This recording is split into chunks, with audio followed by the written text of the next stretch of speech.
after a gap of 70 years, I approached from Harthill. I expected to find changes, but imagine my surprise when I breasted the hilltop.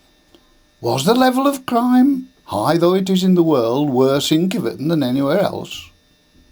Someone had pinched the pit. Not only that, they'd also nicked the slag heap too. Later I learned that some of the locals attributed this to a certain gentleman of Scottish descent and a grocer's daughter. The view of the pit from the top of the hill was never a pretty sight. On the other hand, the clear-cut lines of the pit chimney and the double set of headgear had a Lowry-type appeal. The tidiness and layout of the colliery buildings gave a balanced picture. Now the tip has gone, the attractive Victorian facade of the office building is revealed, showing its splendid clock tower displaying the correct time. This, I am told, is due to the good work done by Bert Evans and Eric Aldous, who made sure that the clock mechanism was working after the pit closed. The railway bridge appeared to be about the same, but I noticed that there were now 2 football pitches, and the cricket field looked well cared for.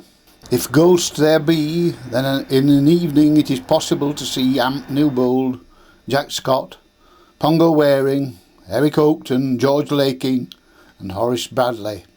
They may be there kicking an ethereal ball around. George Ross, Tony Widdowson, Harold Peat, Sam and Arthur Dennis, Spell Atkins and Albert Swaby may be rolling a wicket out, ready to receive a visit from Harthill or a Wales team. The row of houses on the left of Hard Lane is standing. But where are the allotments? The stone rows and the old rows? They're missing. If the stone row and the old row were there, I suppose they would have some sort of charm or quaintness to anyone who didn't have to live there. Turning left at Hard Lane, which we used to call Joe Lee's Corner, on account of the fact that Joe Lee and later Ozzie Ilsley kept the shop there. The shop is still there, but Joe and Ozzie will, by this time, have above served their apprenticeships at pushing up daisies. Across the road there's a large building with a sign outside saying, "The Saxon." That must be some sort of museum.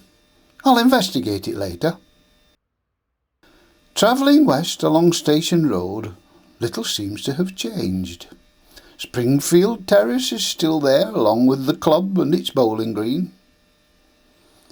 That's surprising, because many other colliery villages lost their clubs and sporting facilities when the mines closed.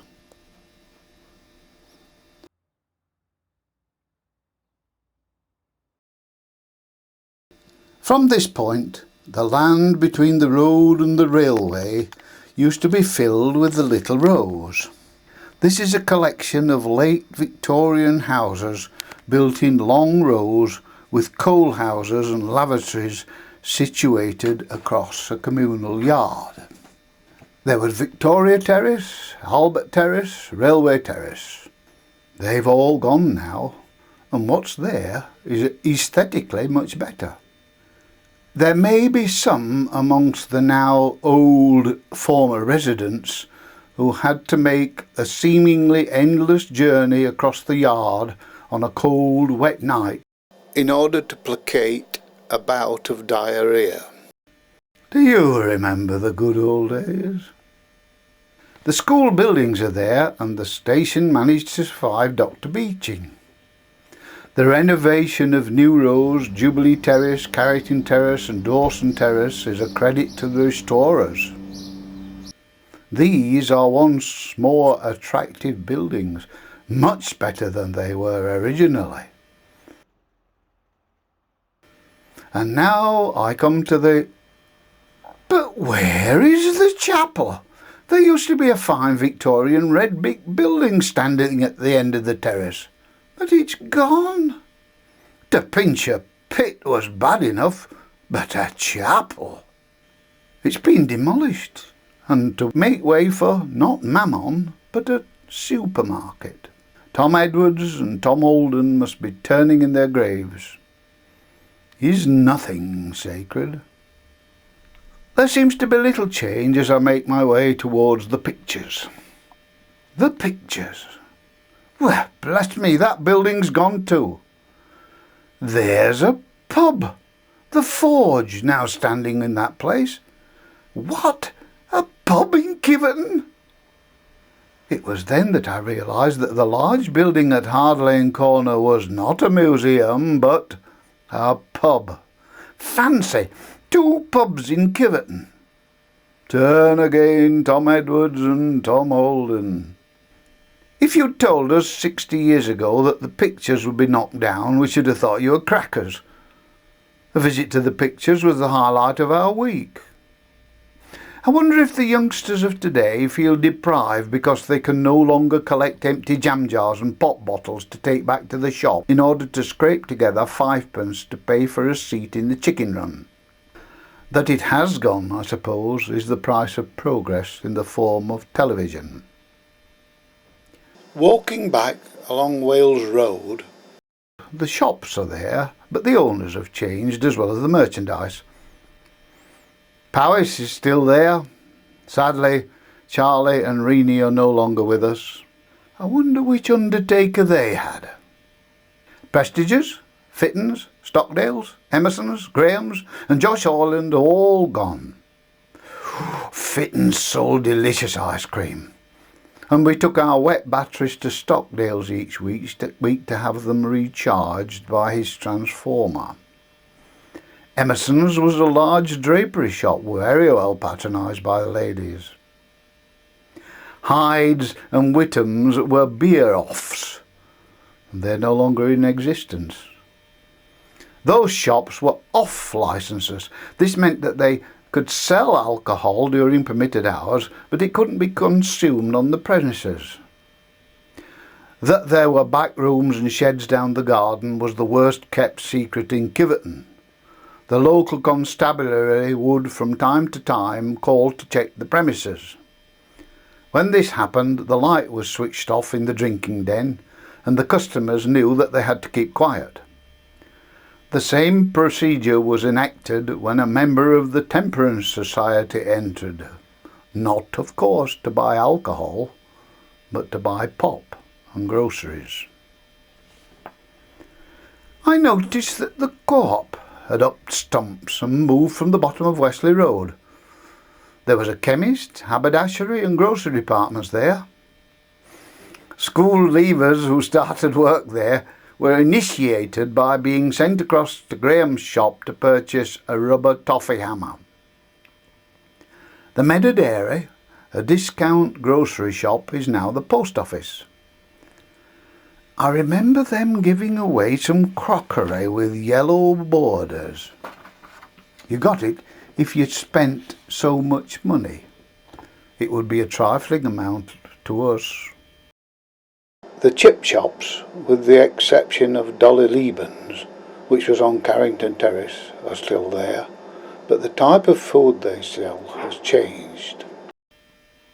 I thought about going along Colliery Road to see if Parks was still cutting hair.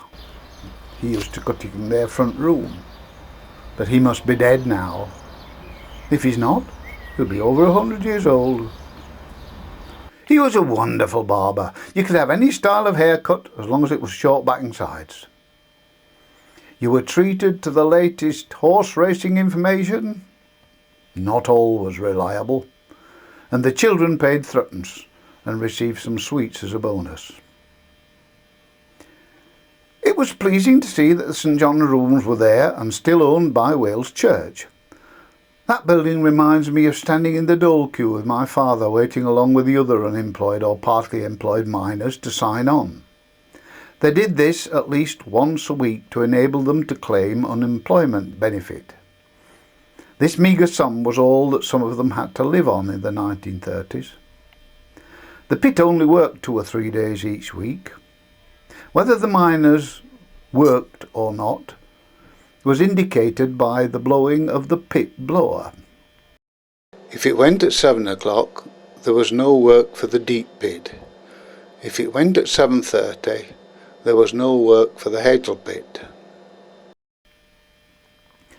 Audrey Jackson before she married George Clark, told me about the entertainment that took place in St John Rooms and the Methodist Chapel Schoolroom.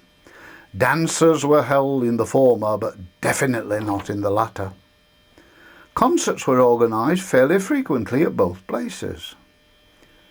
The St John's Do As You Please was a local talent show.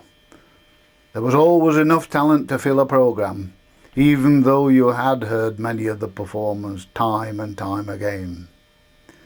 Children's shows were popular because there was always a ready-made audience of parents. Many activities were arranged by the Salvation Army in the small building which is now the Roman Catholic Church. I wonder if there was a transfer fee when it changed ownership.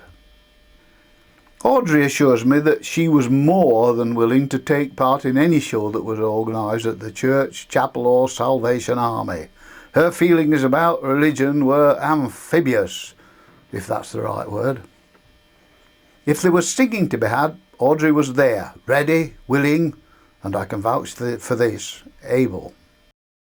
It's pleasing to hear of the good use being made of the old school building and the colliery offices, where the young and the old are offered educational training and leisure activities. The care and comfort given to the disabled people is a credit to those who work there.